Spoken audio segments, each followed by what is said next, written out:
Bonsoir les élèves du deuxième bac PC et deuxième bac SVT et les filières techniques. On va commencer toujours avec la correction de l'examen blanc numéro 1 et on passe à la dernière partie, c'est la partie du problème. L'énoncé du problème est le suivant. Donc la fonction auxiliaire c'est g telle que g de x est égal à moins x au carré plus 1 moins ln de x. On veut étudier son signe. La fonction principale, c'est f de x est égal à moins 1 sur 2x plus 3 plus ln de x sur 2x. On veut étudier cette fonction et on trouve à la fin la courbe de f. Et enfin, on va calculer un R situé entre C de f et l'axe des abscisses et de droite. On commence. La fonction auxiliaire g de x égale moins x au carré plus 1 moins ln de x. La première question, on veut montrer que la dérivée de g égale moins 2x plus 1 sur x pour tout x de 0 plus l'infini. On doit commencer comme d'habitude par g est dérivable sur l'intervalle 0 plus l'infini et on commence la dérivée. G' de x, on remplace g de x par sa valeur. La dérivée de moins x au carré, c'est moins 2x. Et la dérivée de 1, c'est 0. Enfin, la dérivée de ln de x, c'est 1 sur x. Ça va donner moins 2x, moins 1 sur x. Si on factorise par moins, on trouve moins 2x plus 1 sur x. La deuxième question A, on veut calculer g de 1. Pour cela, on prend g de x et on remplace x par 1. Ça va donner g de 1 est égal à moins 1 au carré plus 1 moins ln de 1. Après simplification, ça va donner 0. Puisque ln de 1 est égal à 0. Maintenant, on veut dresser le tableau de variation de g. Pour dresser ce tableau, il nous faut les limites aux bornes de 2 de f. Mais ici, ils sont donnés dans l'exercice. Seulement, on utilise la dérivée pour connaître la monotonie de g. Donc, puisque x appartient à l'intervalle 0 plus l'infini, c'est-à-dire x positif, donc 2x est positif, et 1 sur x est positif, cela veut dire que 2x plus 1 sur x est positif, d'où moins 2x plus 1 sur x est positif, et négatif, cela veut dire que g' de x est négatif, d'où la fonction g est strictement décroissante sur l'intervalle 0 plus l'infini. On met le tableau de variation, puisqu'on a trouvé que g' de x est négatif, et les limites dans les bornes de 2df est donnée. G de 1 égale 0 est déjà calculé dans la question 2a. Donc on constate, selon le tableau de variation, que la courbe de G est au-dessus de l'axe des abscisses dans l'intervalle 0,1 est en dessous de l'axe des abscisses dans l'intervalle 1 plus l'infini. Cela veut dire que G est positif sur 0,1 et négatif sur 0 plus l'infini, mais on doit la justifier. Bien sûr, comme d'habitude, on a 0 est une valeur minimale de g sur l'intervalle 0,1. Cela veut dire, quel que soit x appartient à l'intervalle 0,1, g de x est supérieur ou égal à 0. Et on a 0, c'est une valeur maximale sur l'intervalle 1 plus l'infini. Cela veut dire, quel que soit x appartient à l'intervalle 1 plus l'infini, g de x inférieur ou égal à 0. Ce sont les définitions d'une valeur maximale et valeur minimale. Maintenant, puisqu'on a déjà le signe de g, on passe à la fonction principale f. Les limites aux bornes de 2 de f. La limite quand x tend vers 0 plus de f de x, on remplace f par sa valeur. On remplace par 0. Moins 1 sur 2 fois 0, c'est 0, plus 3. Plus ln de x sur 2x. Normalement, ln de 0 plus, c'est moins l'infini sur 0 plus. On remplace. Moins 1 sur 2 fois 0, c'est 0, plus 3. Donc c'est 3, plus ln de 0 plus, c'est moins l'infini. Et en dénominateur, 2 fois 0 plus, c'est 0 plus. Et moins l'infini sur 0 plus, c'est moins l'infini. Moins l'infini, c'est sur 0 plus. Cela veut dire que c'est moins l'infini fois 1 sur 0 plus. Et 1 sur 0, c'est plus l'infini. Donc moins l'infini fois plus l'infini, c'est moins l'infini. Donc, parce que la limite quand x tend vers 0 plus de ln de x sur 2x vaut moins l'infini parce qu'on a la limite quand x tend vers 0 plus de ln de x c'est moins l'infini et 2 fois 0 plus c'est 0 plus. Et moins l'infini sur 0 plus c'est moins l'infini. Donc cela veut dire, on a la limite quand x tend vers 0 plus de f de x est moins l'infini. Cela veut dire que la droite d'équation x égale 0 est une asymptote verticale de c de f. La droite d'équation x égale 0, c'est l'axe des ordonnées. On ne sont pas obligés d'écrire l'axe des ordonnées, mais si on veut pour plus de précision, tant mieux. La deuxième limite aux bornes. Donc on calcule la limite quand x tend vers plus l'infini de f de x. On remplace f de x par sa valeur. On remplace par x par plus l'infini. Moins 1 sur 2 fois plus l'infini, c'est moins l'infini. Plus 3, c'est moins l'infini. Plus ln de plus l'infini sur plus l'infini, c'est une forme indéterminée. Mais c'est une, dans le cours, c'est une limite usuelle. La limite quand x tend vers plus l'infini de ln de x sur x, c'est 0. Ça va donner la limite quand x tend vers plus l'infini de ln de x sur 2x, c'est 0. Et moins 1 sur 2 fois plus l'infini, c'est moins l'infini. Plus 3, c'est moins l'infini. Bien sûr, la justification, car la limite quand x tend vers plus l'infini de ln de x sur x, c'est 0. Et la limite quand x tend vers plus l'infini de moins 1 sur 2x, c'est moins l'infini. Donc, on ne peut pas traiter, on ne peut pas conclure par l'interprétation graphique, puisqu'on a trouvé la limite quand x tend vers plus l'infini de f de c'est moins l'infini. Donc il y a tant de choses à faire pour déduire l'interprétation graphique dans cette borne.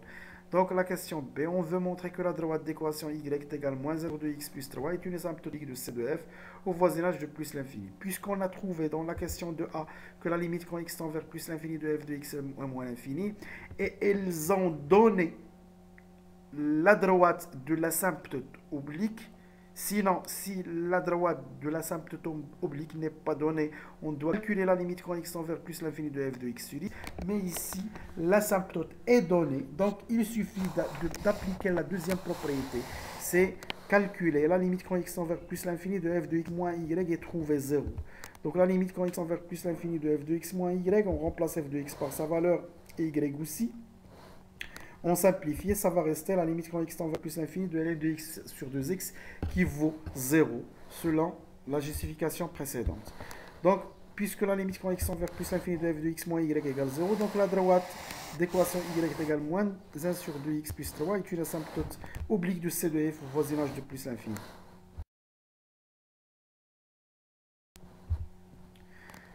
Maintenant, on passe à la dérivée. Bien sûr, comme d'habitude, f est dérivable sur l'intervalle 0 plus l'infini. On commence la dérivée. f' de x. On remplace f de x par sa valeur. La dérivée de moins 1 sur 2x, c'est moins 1 sur 2.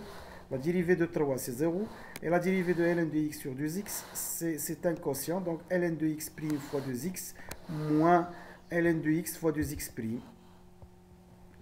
Ln de x, la dérivée de ln de x, c'est 1 sur x. 1 sur x fois 2x, on va simplifier x par avec x, il va rester 2. Et la dérivée de 2x, c'est 2. Donc, ça va donner 2 moins 2 ln de x.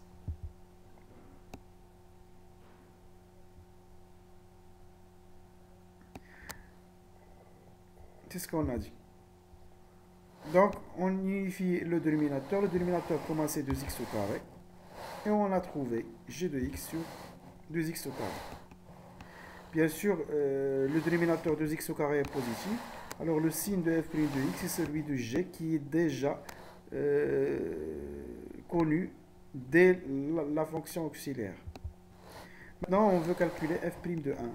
Si on calcule f' de 1, f' de 1, selon c'est g de 1 sur 2 fois 1 au carré. Et puisque g de 1 égale 0, donc c'est 0 sur 2 qui vaut 0. Puisque f' de 1 égale 0, donc 1, on a le point d'abscisse 1, s'annule f', donc f' s'annule en 1. Cela veut dire qu'en point d'abscisse 1, il y a une asymptote horizontale. Cela veut dire que C de f admet une tangente. Bien sûr, ce n'est pas une asymptote, mais une tangente horizontale au point de coordonnées 1, f de 1. Si on calcule f de 1, on va trouver 5 sur 2. f de 1, si on remplace dans la fonction f de x, x par 1, ça va donner 5 sur 2. Cela veut dire que C de f admet une tangente horizontale au point de coordonnées 1, 5 sur 2. La question C, on veut déduire que la fonction est strictement croissante sur l'intervalle 0, 1 et décroissante sur l'autre intervalle. C'est évident puisqu'on a f' de x, c'est g de x sur 2x au carré. Et 2x au carré est strictement positif. Donc le signe de f' de x est celui de f de x. Et selon la question précédente, on a, dans la fonction préliminaire, on a montré que quel que soit x appartient à 0 à 1, g de x est positif, et quel que soit x appartient à 1 plus l'infini, g de x négatif.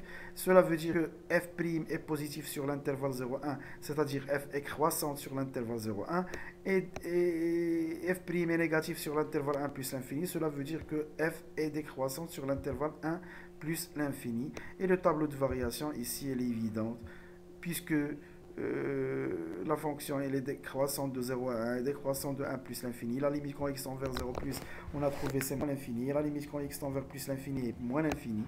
Et f de 1 c'est 5 sur 2. Maintenant on veut étudier la position relative de c de f avec la droite. Donc on doit calculer f de x moins y. C'est déjà calculé. On a trouvé ln de x sur 2x. Sur l'intervalle 0 plus l'infini, 2x est positif. Donc le signe de f de x moins y est celui de ln de x. Et on connaît déjà le tableau de signe de ln de x. Elle est négatif de 0 à 1 et positif de 1 à plus l'infini. C'est-à-dire, sur l'intervalle 0 à 1, c de f est en dessous de la droite d. Et sur l'intervalle 1 plus l'infini, c de f est au-dessus de la droite d. Maintenant, on va tracer la courbe. Pour cela, on doit poser le tableau de variation. Et on trace d'abord les interprétations graphiques. On a une asymptote verticale d'équation x égale 0, c'est l'axe des ordonnées en bas, puisque sa limite a donné moins l'infini. On a une tangente horizontale au point de coordonnées 1, 5 sur 2. On a une asymptote oblique d. Donc on trace tout. On va trouver cette courbe. Bien sûr, on a trouvé sur l'intervalle 0,1, c de f est en dessous de d. Et sur l'intervalle 1 plus l'infini, c de f est au-dessus de d pour éclaircir les choses. La question 6, on veut montrer que la fonction 1 sur x, 1 sur 2 ln de x au carré est une fonction primitive de la fonction ln de x sur x. Pour cela, on doit dériver 1 sur 2 ln de x au carré et on trouve ln de x sur x. Mais avant ça, on doit dire que la fonction 1 sur 2 ln de x au carré est dérivable sur l'intervalle 0 plus infini. On commence la dérivée. Donc 1 sur 2, c'est un nombre réel. On le fait sortir. Donc la dérivée de ln de x au carré, c'est exactement la dérivée d'une fonction à la puissance n. U à la puissance n, sa dérivée est n fois u' fois un moins 1. Ici, ln de x au carré prime, c'est 2 ln de x prime fois ln de x à la puissance 1, c'est-à-dire 2. Ça va simplifier avec 2. ln de x prime, c'est 1 sur x. Et ln de x, ça va donner ln de x sur x. D'où la fonction 1 sur 2 ln de x au carré est une fonction primitive de la fonction ln de x sur x sur l'intervalle 0 plus l'infini. La dernière question, on veut calculer l'aire du domaine situé entre c de f et l'axe des abscisses et le de droite d'équation. Pour cela, l'aire du domaine, c'est l'intégrale de 1 à e de la valeur absolue de f de x dx. Sur l'intervalle 1e, on constate, parce qu'on a déjà tracé la courbe de f, on constate que c de f est au-dessus de l'axe des abscisses sur l'intervalle 1e, c'est-à-dire que f de x est positif sur l'intervalle 1e, donc on enlève la valeur absolue et on remplace f par sa valeur. On va décomposer cette intégrale. Ça va donner l'intégrale de 1 à e de moins 1 sur 2x plus 3 dx plus 1 sur 2. L'intégrale de 1 à e est de ln de x sur x dx. On connaît la fonction primitive de 1 moins 1 sur 2x plus 3. Moins 1 sur 2x, la fonction primitive de x, c'est 1 sur 2 x au carré. Donc, ou bien x au carré sur 2. Donc 1 sur 2 x au carré fois moins 1 sur 2, ça va donner moins 1 sur 4 x au carré, c'est sa fonction primitive. Et la fonction primitive de 3, c'est 3x. C'est évident. Par contre, l'autre, la fonction primitive de ln de x sur x, selon la question précédente, c'est 1 sur 2 ln de x au carré. Puisqu'on connaît les fonctions primitives, on va les mettre entre crochets. On remplace par E, puis on remplace par 1. Ça va donner ce résultat. Dans l'autre, la même chose. Après simplification, on va trouver moins E au carré, plus 12E moins 10 sur 4. Et n'oublie pas de multiplier par l'unité. L'unité, c'est 2 cm, donc on doit multiplier par 2 fois 2 cm carrés. 2 fois 2, c'est 4. Ça va être simplifié avec ce 4 et on trouve le résultat final.